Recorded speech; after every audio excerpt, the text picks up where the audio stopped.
हम्म।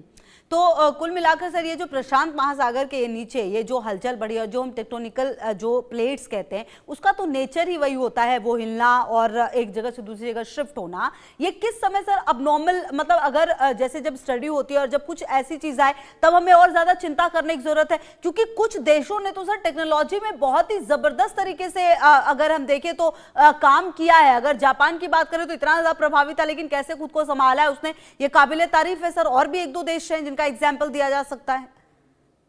बिल्कुल बिल्कुल सही बात है कि जो कुछ देश हैं जो देखिए, एक सबसे बड़ा सवाल जो हम सब लोग आपस में करते रहते हैं, किसी देश की तरक्की खाली उस पे उसकी रेजिलियंस को नहीं बढ़ाती है, वहाँ का करप्शन जो है वो बहुत ज़्यादा मायने रखता है। कि हम लोग ये देखते हैं कि जो जितने भी देश हैं जिनकी आप बात करें, चाहे जापान हो, चाहे वो यूरोप के कुछ कंट्रीज हो या अमेरिका हो, तो जैसे जैसे करप्शन लेवल बढ़ता है तो आपके जो स्ट्रक्चर्स है उसकी वीकनेस बढ़ती जाती है। जितनी ज्यादा गरीबी उतना ज्यादा करप्शन और उतना ही ज्यादा आपकी जो इमारतें हैं वो कमजोर। तो ये सब जितने भी कंट्रीज हैं आप देखेंगे वो उनमें कम से कम कंस्ट्रक्शन प्रैक्टिसेस में एक ईमानदारी है, वो रूल्स को फॉलो करने वाले लोग हैं कि जो बिल्डिंग कोड्स अगर सरकार ने कुछ बनाए हैं तो वो उनको फॉलो करते हैं।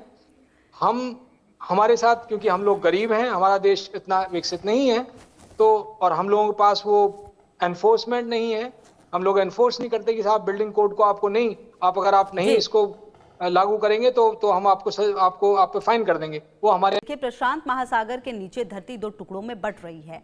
कैस्केडिया सबडक्शन जोन में एक्सप्लोरर प्लेट टूट रही है। हमारी धरती की सतह कोई बड़ी चट्टान नहीं है बल्कि कई बड़े बड़े टुकड़ों से बनी है, जिसे कहते हैं जो धरती जो धीरे धीरे घूमती रहती है। घूमते समय ये प्लेट्स कभी आपस में टकराती है, कभी दूर जाती है या कभी एक दूसरे के नीचे खिसक जाती है। वैज्ञानिकों ने पता लगाया कि प्रशांत महासागर के नीचे कनाडा के वैंकूवर द्वीप के पास एक टेक्टोनिक प्लेट दो टुकड़ों में टूट रही है। नई रिसर्च से पता चला है कि यह इलाका खत्म होने के करीब है और कहीं ना कहीं अब जब ये रिसर्च से पता चला है तो सवाल कई सारे उठने लगे हैं कि आखिरकार ऐसा क्यों है, इसे आने वाले समय में कैसे रोका जा सकता है। और देखिए कहीं ना कहीं ये समझना होगा कि जो ये नई रिसर्च आई है उससे काफी कुछ पता चल रहा है। पता ये भी कि ये पूरा इलाका जो है वो खत्म होने वाला है, क्योंकि आप देखिए जो वैज्ञानिक हैं उन्होंने ये चौंकाने वाला खुलासा किया है। और अगर ऐसा है तो सवाल बड़ा यही है कि आखिरकार ये इतनी बड़ी हलचल प्रशांत महासागर के अंदर क्यों है, और अगर समंदर में ये लंबी दरार मिली है और ये जो टेक्टोनिक प्लेट है वो जिस तरीके से काम कर रही है, अगर वो अभी फिलहाल सही नहीं है तो क्या दुनिया में तबाही आने वाली है और वो दुनिया के कौन से वो हिस्से होंगे जो सबसे ज्यादा प्रभावित इससे हो सकते हैं, ये भी अपने आप में बड़ा सवाल है। और क्योंकि जिस तरीके से ये दरार मिली है समंदर में, ये अपने आप में एक नया मामला है। हालांकि अब देखना ये भी होगा कि क्या इस तरह के जो मामले हैं वो पहले भी सामने आए हैं, क्या इस तरह से जो मामले होते हैं क्या वो बिल्कुल नॉर्मल हैं। अगर ऐसा नहीं है तो फिर इससे बचने के लिए क्या किया जा सकता है, क्योंकि प्रशांत महासागर के नीचे हलचल काफ़ी बड़ी मिली है, समंदर में दरार मिली है और ऐसे में जो ये टेक्टोनिक प्लेट है उसके हिलने की बात भी सामने आ रही है। और कहीं ना कहीं अब देखना यह है कि किस तरीके से इस पर जो आने वाले समय में वो रिसर्च होंगे। और बड़ी बात यह भी कि जिस तरह की हलचल मिली है उसका दुनिया के कौन से देशों में, कौन से हिस्सों में सबसे ज़्यादा जो प्रभाव है वो पड़ेगा।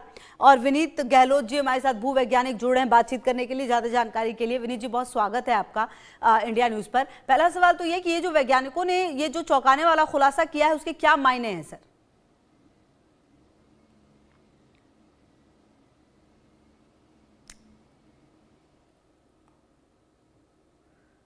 विनीत गहलोत जी क्या आपको आवाज आ रही है सर?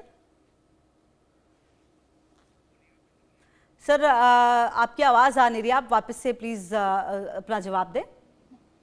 जी मैं ये कह रहा हूं कि आपको आवाज आ रही है? हाँ जी सर अब आ रही है, प्लीज कंटिन्यू। जी जी धन्यवाद। देखिए जो जितनी धरती है हमारी वो कई टेक्टोनिक प्लेट से मिलकर बनी हुई है और उनमें से एक सबसे बड़ी प्लेट जो है वो पैसिफिक प्लेट है। और हम कहते हैं कि साहब पैसिफिक प्लेट के चारों तरफ जितना भी इलाका है वो सभी भूकंप प्रभावित है, उसको हम रिंग ऑफ फायर भी कहते हैं। और उसी के चलते जो कैस्केडिया सबडक्शन जोन की हम बात करते हैं वो इलाका भी उसी में आता है। आपको पता होगा कि जो नॉर्थ अमेरिका में एक बहुत बड़ा फॉल्ट है, सैन एंड्रियास फॉल्ट जिसे कहते हैं। तो सैन एंड्रियास फॉल्ट जो है वो अमेरिकन और पैसिफिक प्लेट को डिवाइड करता है, और उसके बीच में ये छोटी सी प्लेट जिसको कैस्केडिया प्लेट कह रहे हैं आप, वो चीज है। आपको ये भी बता दूं कि ये वही इलाका है जहां पे कि एक बड़े भूकंप आने की संभावना लोग करते रहते हैं, और लोग कहते रहते हैं कि कैस्केडिया सबडक्शन जोन जो है वो बहुत ही वहां पे कोई बड़ा भूकंप, मेगा अर्थक्वेक मैग्नीट्यूड 8 का या उससे भी बड़ा कोई बड़ा भूकंप आ सकता है। तो ये बात कि ये नया है ऐसा नहीं है। हमारे पास प्लेट्स जो हैं वो बनती हैं, और जो कुछ भी प्रोसेस है वो मिलियंस ऑफ ईयर्स में चलता है। तो ऐसा नहीं है कि ये प्लेट आजकल में ही बनी है या ये सबडक्शन जोन आजकल में ही बना है। ये खोजा आज गया होगा, उसका जो आज जो आप उसके एक्सप्रेशन देख रहे हैं वो आपको आज दिखाई दे रहे हैं, लेकिन बेसिकली ये प्रोसेस बहुत मिलियंस ऑफ ईयर, लाखों करोड़ों साल में चलता रहता है। और ये प्लेटें बनती हैं, बिगड़ती हैं, मिलियंस ऑफ ईयर्स की साइकिल होती है इनकी। तो ये प्रोसेस तो चलता है, इसमें कोई उसकी बात नहीं है। लेकिन सबसे बड़ा जो लोगों को इसमें जो जिसके बारे में लोग चिंतित हैं कि क्या ये इलाका कोई बड़ा भूकंप ला सकता है या नहीं, और अगर आएगा तो वो कब आएगा, वो सबसे बड़ा चिंता का विषय।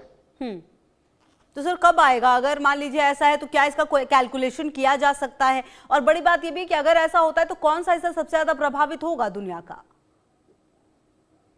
ये कब आएगा तो ये कहना थोड़ा मुश्किल है, क्योंकि अभी भी हम अब इसकी जो भूकंप की भविष्यवाणी है वो नहीं कर पाते हैं। लेकिन ये हमें मालूम है कि कैस्केडिया में कई 100 सालों से बड़ा भूकंप नहीं आया है उस इलाके में, और क्योंकि जो एनर्जी है वो लगातार उसमें संचित हो रही है, तो इसका मतलब ये है कि भूकंप की प्रक्रिया वहां पे उसकी जो ऊर्जा संचित होने की प्रक्रिया है वो तो लगातार बनी हुई है।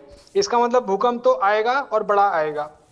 एक सबसे बड़ी समस्या जो है वो ये है कि ये सारा का सारा इलाका जो है समुद्र के नीचे है, तो भूकंप आएगा और भूकंप की वजह से सुनामी भी होगी, और सुनामी होगी तो जैसे मैंने बताया कि जो ये पैसिफिक ओशन है, तो हमने देखा है कि कुछ जापान की सुनामी अमेरिका को प्रभावित करती हैं, और अमेरिका की सुनामी जो है वो जापान को प्रभावित करती हैं।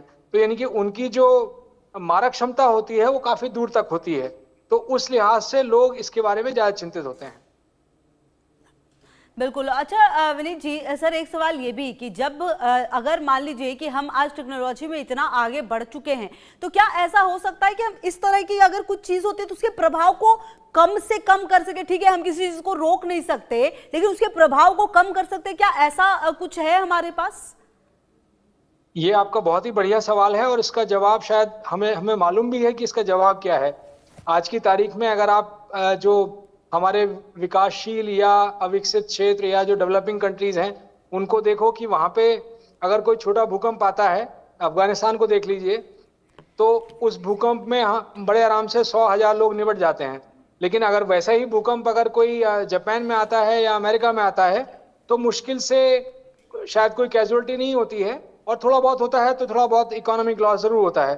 तो सवाल का जवाब यही है कि अगर आपकी इमारतें, अगर आपके स्ट्रक्चर्स जो हैं आपने वो सेफ्टी ले रखी हैं, आपने अपनी इमारतों को मजबूत बना रखा है, तो आपका चाहे भूकंप बड़ा हो तब भी आपका नुकसान नहीं होगा।